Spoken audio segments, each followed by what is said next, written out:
Well, hello, this is Model Railroading on a Budget. I'm not sure what installment this is, maybe 8 or 9 or something like that.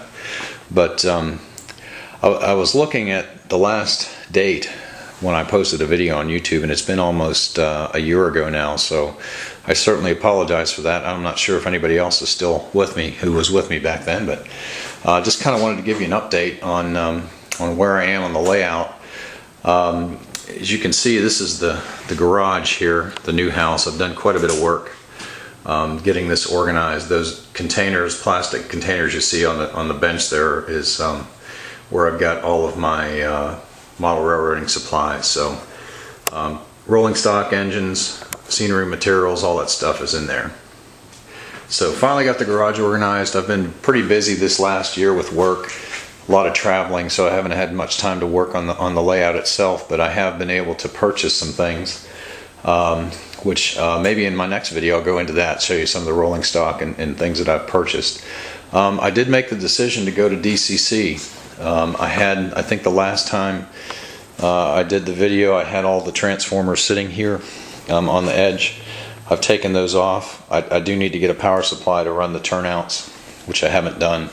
But I've purchased a Prodigy Express DCC control power source here, so I've got that installed. I've actually got the controller for that. I've tested it out and I've run some engines and it works well, so I'm pleased there. I'm making some changes to the layout. I've added this 1 foot extension. It's 1 foot wide, 7 feet long here, and I've decided to put an intermodal yard on this area of the layout. My original intent was to come off of this area right here with another switch and just come straight out here and circle around and then connect at the far end of the layout down there with another switch, and so I could pull trains on and off. But when I started to lay that out, by the time I got the switch and all of the curves in there to a nice gradual radius, I wasn't going to have very much area to park trains. So I've decided to come down here at this side. Anyway, come down here and put a turnout in here, come back probably with about a 22-inch radius, and then come into a Y turnout in the center here, and then take a couple of other turnouts and probably try and get at least four sidings down here clear to the end, and that will hopefully give me enough room for my intermodal stuff, which I've acquired a lot of over the past year. I've kind of become a fan of intermodal operations. So I've got several kits to build, some to finish as far as painting, and hope to have that in place when I start. You'll remember, if you've seen the other videos, that right in here where you can see the blue of the foam is showing through, I had originally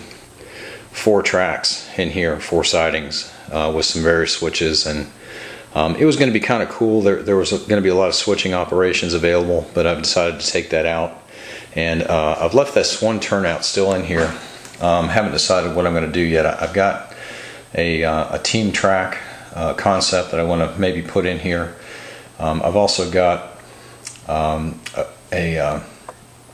grain bins that I have to put together, and maybe we'll put those in there. I haven't decided yet what I'm going to do, whether I'm going to leave this series of sidings in here or if I'm going to take those out. I do need another right hand switch, and the only one I've got right now is sitting there on that side track. So if I decide to pull that switch out and use it over here, you know, I may do away with that one siding. I may do away with one of these 2 here. What I have done is I've worked a little bit, and this is probably, I don't know, the last week or so I've done this.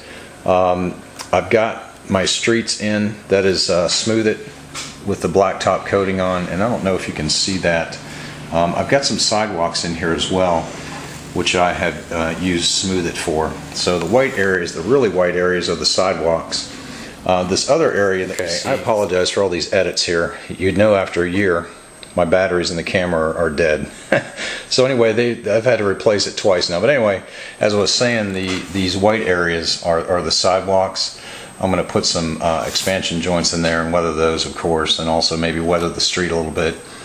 My concept is still to have a park in the center. So I will try and get that done shortly. That's, I guess, my next step, and then after that, start putting the buildings together that I've acquired over the past year.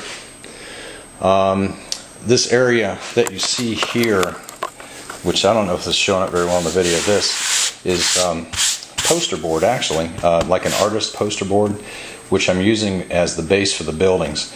And remember, this under here, this base that you see here is just half-inch regular old white styrofoam that you would see in maybe packing boxes and so forth. I've used that to kind of elevate the town.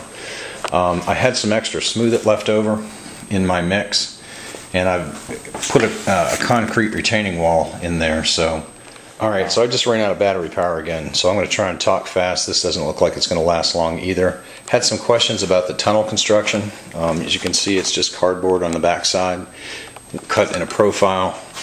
I've stacked some paper wads, which I've covered with plaster cloth and just spray painted. And I've got some Woodland Scenics rock molds where you see the brown areas for rock. So that's basically the tunnel construction. I don't know if it shows up at all, but it is pretty much just styrofoam forms in there. Pretty simple. Anyhow, I'm going to sign off for now, wait till my batteries recharge, and hopefully finish this up later. Go into a few more details. So thanks for watching. I'll be back shortly.